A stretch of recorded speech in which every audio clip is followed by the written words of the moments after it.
Very hi to all the viewers. Now this is an article from the Hindu editorial dated 1st of August 2022. Bringing Eurasia closer.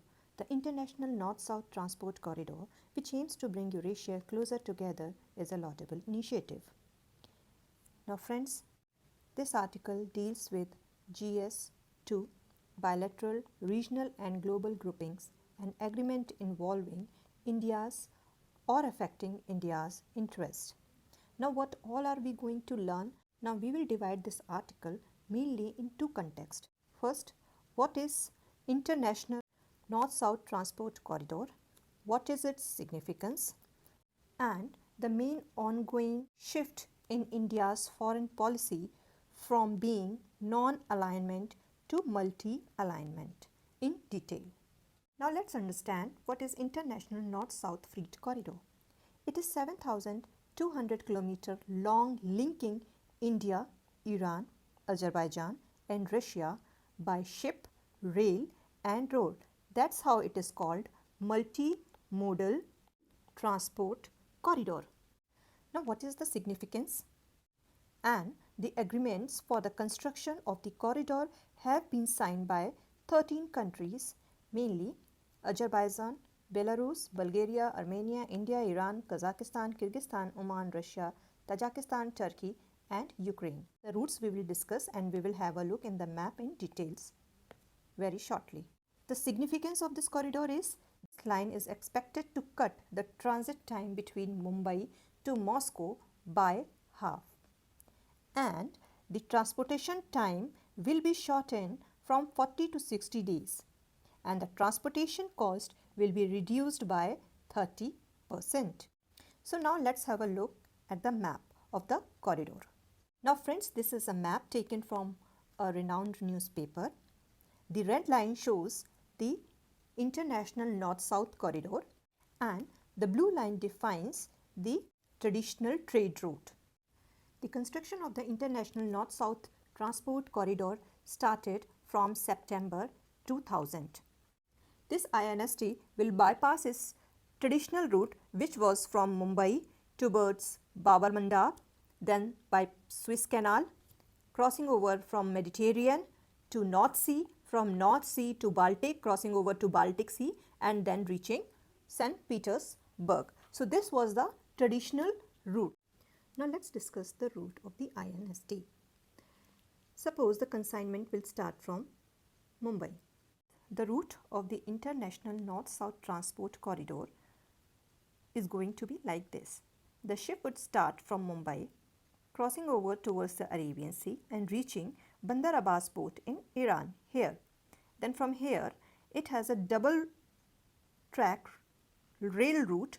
From here, it will go to the capital city, Tehran. From Tehran, it will go towards the Anzali seaport, which is at the Caspian Sea. Here I have mentioned the location. From Anzali port, the route will be divided into three parts: the west, the east and the north. Now continue towards the north, it will reach towards the Astrakhan port in Russia. Then from here it will go towards Moscow and then crossing, final destination would be St. Petersburg. This would be the northern route of the INST corridor. Now from the Anzali port, its western route would be, the rail route would start from the Anzali port towards the Istanbul in Turkey, and it will cross the Bosphorus Strait and reaching the Bulgaria. From here, the consignment will reach towards other Balkan states. Now further, in the eastern corridor, the rail route would start from Iran towards Turkmenistan to Kyrgyzstan to Kazakhstan and reaching the Xinjiang province of China. Now this eastern corridor was possible because of the Ashgabat agreement, and because of this Ashgabat agreement, the Central Asian countries would able to connect with the Persian Gulf countries. Now it is given in the article that India's investment in the INST is exemplified by its involvement in Iran's Chahabar port and the construction of 500 km Chahabar-Zahedan railway line. This is the location of Zahedan in Iran, which is at the border of the Afghanistan. Once completed, so it is expected to get completed in 2024. So once completed, this infrastructure will allow India access to Afghanistan and Central Asia, a prospect strengthened by the Taliban government's support for the project. So a joint venture of Jawaharlal Nehru Trust Port and Kandla Port is developing this along with Iran's Arya Bandar. And IRCON Arcon International will contribute to constructing this railway line.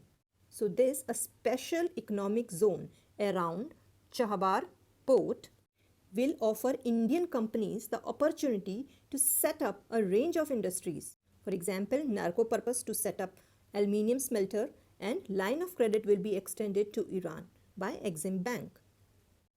So this is going to provide an ample opportunity for internationalization of India's infrastructure state, with state-run businesses taking the lead and paving the way for private companies. So a very good thing about India in Chahabar port, that this Chahabar port has been exempted from US sanction, because so many ports across this Persian Gulf are under US sanction. So India, on the other hand, is very much keen to develop this corridor from Chahabar to Zahedan. So India, on one hand, has to look for US sanctions. On the other hand, it has to maintain its interest by developing 500 kilometer long route from Chahabar port to Zahedan.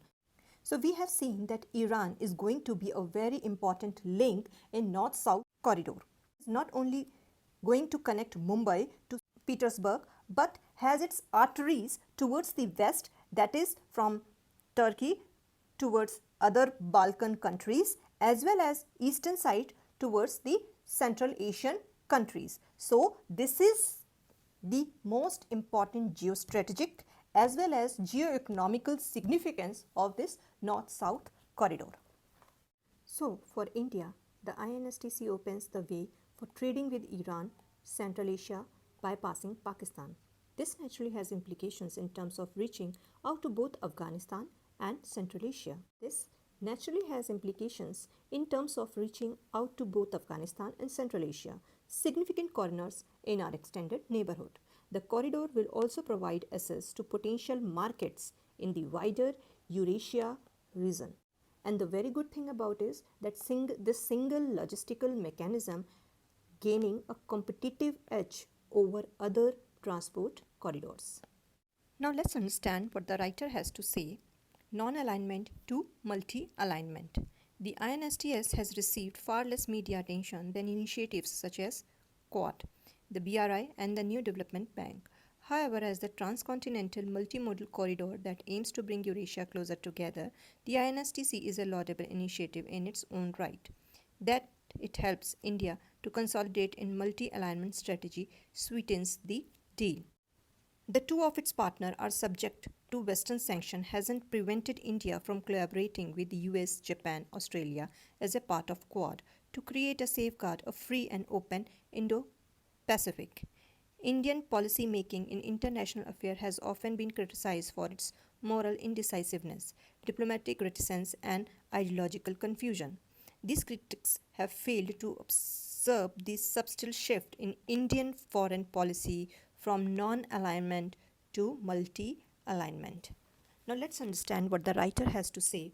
Now, as we know that Quad is a quadrilateral security dialogue between India, Australia, Japan and US.